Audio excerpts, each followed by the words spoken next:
Hello everybody and welcome back to The Blend, or Tekame, I'm still playing with the name, where we talk about how close we are to finally living our anime dreams.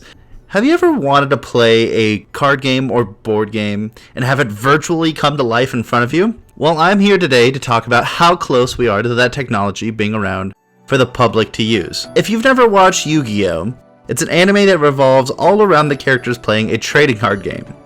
Eventually, the game became so popular in that world that different ways of playing it were invented. It was played using holograms, where you can see the real-life versions of monsters that you play with, and even sometimes in the anime you could smell and feel the monsters that are summoned from these cards.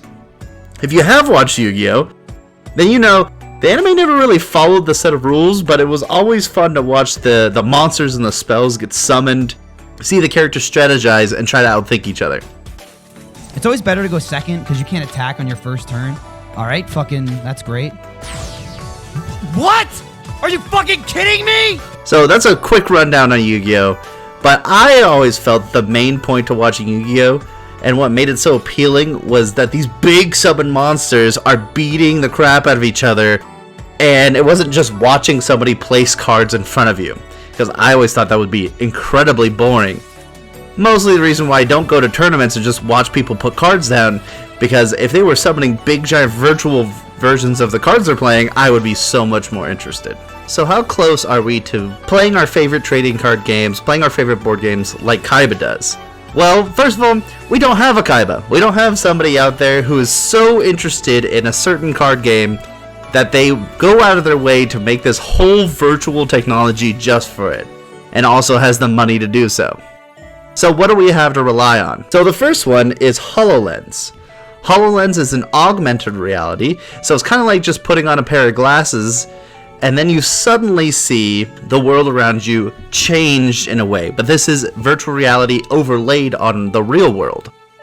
There was a HoloLens demo of where they showed off Minecraft and its interactivity with people playing Minecraft with a console and then people using the HoloLens. So it shows basically a hologram in real life, but you do have to wear glasses. The other one is VR technology, like the Oculus Rift, or like the Index, or any other VR goggles that you can think of that actually immerse you into the world completely, but don't use your real world surroundings on it. So both of these technologies could bring some sort of realism to our favorite trading card games, again, if the companies got involved, and could update the entire field of hologram technologies. But the only issue is that you still would see the holograms using these goggles, using these glasses, but you would not be able to see them without them. So the closest pieces of hardware that we are to show holograms without needing anything over your eyes.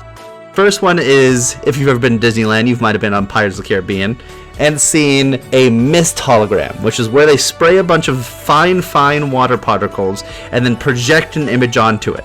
So it looks like it's there when it's not really. Again, using a Disney-themed example, you might have also been on the Haunted Mansion, where there is a large screen between you and what you're seeing. And in this, they project things behind it or on the screen so they look like they have depth and they look like they're far beyond what you're seeing and set into this world that they're making. But in reality, it's just a projector and a translucent screen that's making this effect and tricking your eyes. The last one, as you might have seen this before, is rotating blades.